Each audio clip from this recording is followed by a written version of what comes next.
Please do not copy every single output that you get from ChatGPT onto your document or your workspace like it is a divine word from God. Please don't.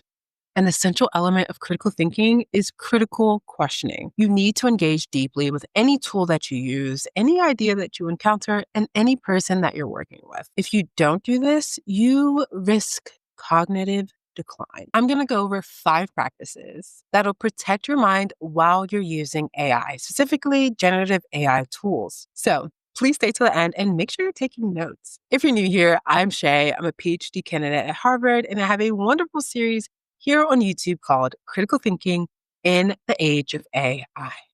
Welcome to another episode. There is a phenomenon called cognitive offloading. It's what happens when you outsource your thinking to tools and your brain starts to atrophy as a result. See, it's quite imperceptible at first, but the more you offload, the more the damage. As we progress more and more into the age of AI, it's important to keep those wonderful synapses in your brain firing and making new connections. So, if you're interested in staying smart and sharp in the age of AI, I encourage you to subscribe to this channel so I can keep making content like this. This video is specifically for people who use AI, specifically generative AI tools, in their workflows, either at work, for personal use, or other formats. Comment below which generative AI tools you're using so I can make more specific videos along those lines. Let's go more into the problem of what's actually happening. Cognitive offloading isn't new. It's been happening for a while now. Over time as humans, we've been writing things down instead of memorizing them. We started using calculators instead of doing mental math. And we started Googling facts instead of just recalling them or studying them in a textbook. And this is all fine in small doses. None of what I said is wrong. It's okay in small doses. Honestly, that's what these tools are for. We offload certain tasks so we can take on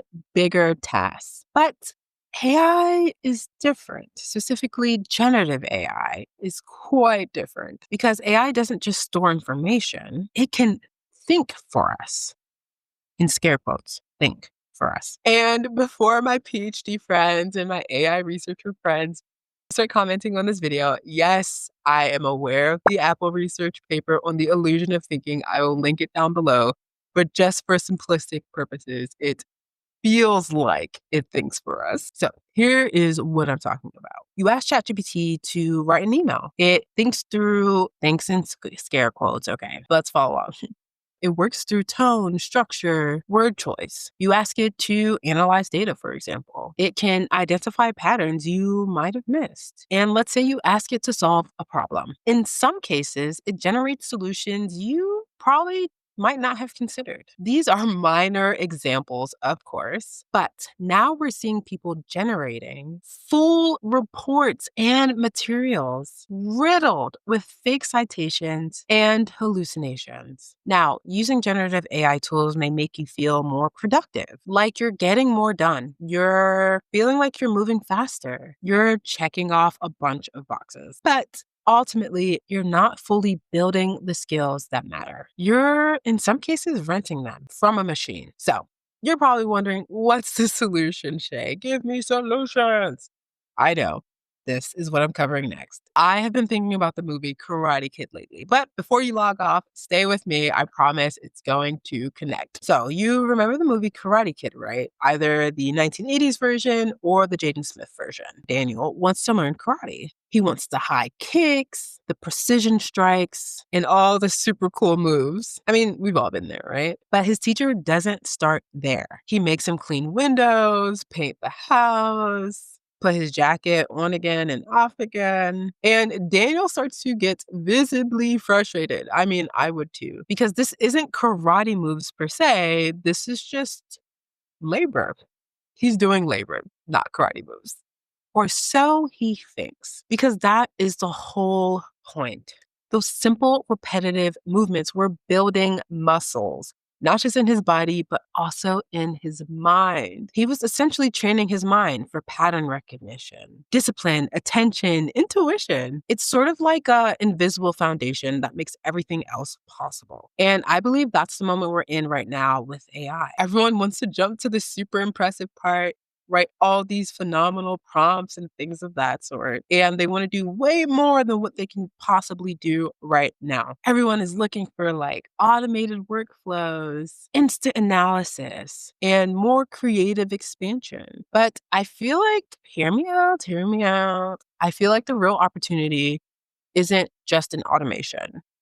And here's the whole point of the video. I want you to learn how to think with and without AI tools. Because here's the truth right now, honestly. As AI tools become more sophisticated, we need to make sure that we are protecting the development and the cultivation of human intelligence. So, this is why it's so important to build critical thinking into your AI workflows. Trust me, your memory is going to become way more valuable, not less. Your judgment sharpens and avoids being dull. In many ways, your creativity can expand instead of collapsing. And trust me, most importantly, your unique experience becomes strategic and not incidental.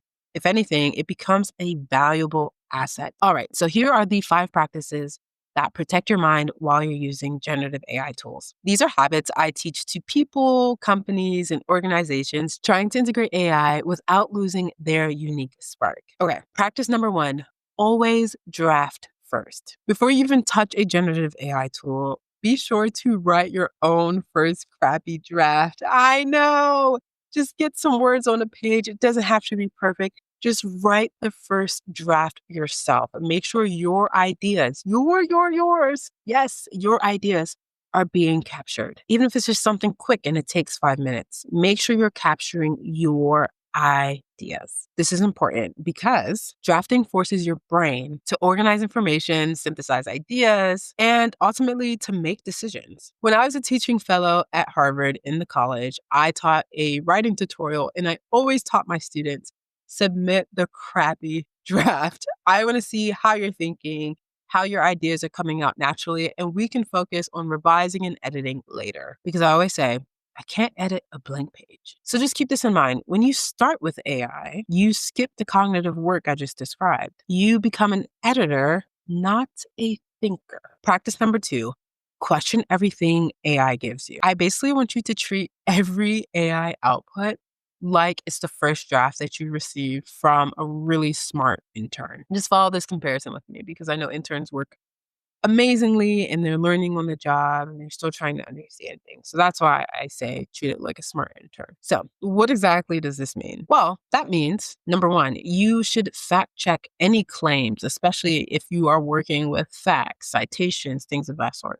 Fact check all of those claims, especially statistics or citations. Number 2, ask yourself, does this logic actually hold up? You know your domain expertise. You know the field that you're working in. So ask yourself if some of the claims and some of the language in the material is actually lining up with what you know to be true within your domain. And number 3, push back on the output. Ask yourself, what are you missing here? Or what's a potential counter argument? When you question AI, you're doing something really critical. You're staying in the driver's seat cognitively. You are maintaining your judgment. Now, I have to make sure I say this. If you are not an expert or proficient in the topic or domain in which you're using AI for, please, please, please, please take the time to do some preliminary reading on the topic by yourself. Read some books, read some articles, familiarize yourself with the topic first. This will help you evaluate the output even better. Essentially, I want you to treat AI like peer review.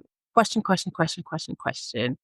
Everything that comes out of the AI chatbot. Practice number 3, use AI as a thinking partner, not a ghostwriter. This is so key. Never ask AI to think for you. Ask it to think with you. So here's some quick examples. Instead of something like write an email to my team, instead you could say, I'm drafting an email to my team about this change. Here's my draft. What am I missing? What assumptions should I challenge? How could this land badly? Let me give you another example. Instead of typing into the chatbot something simple like, solve this problem. Instead, you could prompt, here's my proposed solution. Poke holes in it. What could go wrong? What haven't I considered? This keeps your brain active. It makes sure that you're having a conversation and not just freely accepting everything that the chatbot is giving you. It's an important practice to make sure that you're not outsourcing your judgment. You're stress testing it. Practice number 4, protect your memory. Some people see memory like a filing cabinet, but it's really the foundation for how you recognize patterns, make connections, and develop intuition. When you rely on AI to remember everything for you, dates, concepts, frameworks, you're weakening this very strategic muscle. So here's a specific practice. Deliberately memorize the things that matter to your work. Not everything, hear me out. Just the core concepts, frameworks, and insights that make you good at what you do. You can use spaced repetition, quiz yourself, or teach others to make sure that you're constantly working this memory muscle. Because here's the thing, AI is really good at retrieving facts. Ultimately, truly, I believe only you can make the intuitive leaps that come from deep internalized knowledge and wisdom, and especially the kind of knowledge that comes from your unique lived experience. Practice number 5, schedule no AI zones. It sounds so simple, but trust me, I think it's going to become even more crucial.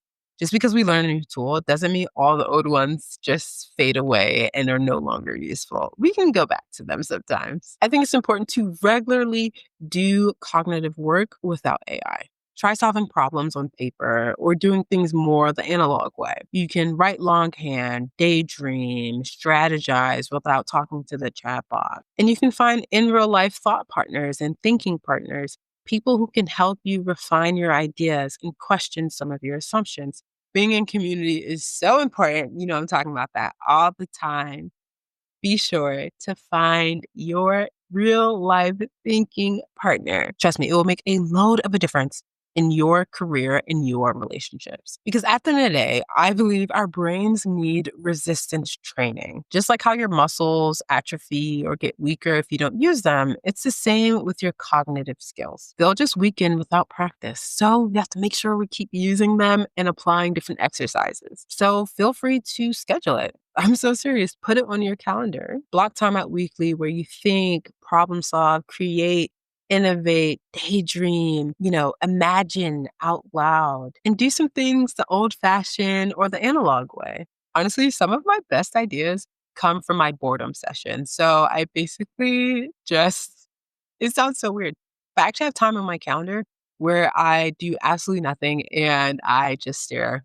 Yeah, I just stare at a wall and I just allow my brain to rest and I allow it to wander, or I daydream, or I think through, strategy or problem solving. And I just allow my brain to do what it wants to do. And that is, yeah, really good for ideating and just making sure that we're not turning into robots or machines ourselves. Ultimately, here is what it all comes down to.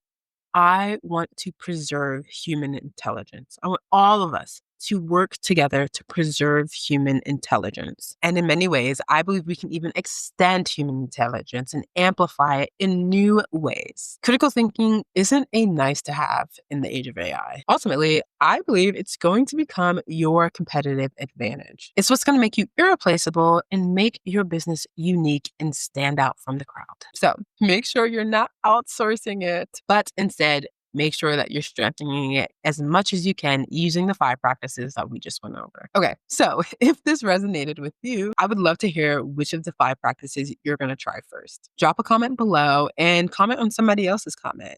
Which practice should you start first? Which ones have you tried? What's working? What's not working? I would love to hear from you. And if you want more strategies for staying sharp and integrating critical thinking into your AI agenda, either as an individual or as a company and or organization, for yourself or for your team, feel free to book a call with me via the link in the description box below, or reach out via the email also in the description box below. Be sure to stay smart and stay human. Thanks for watching.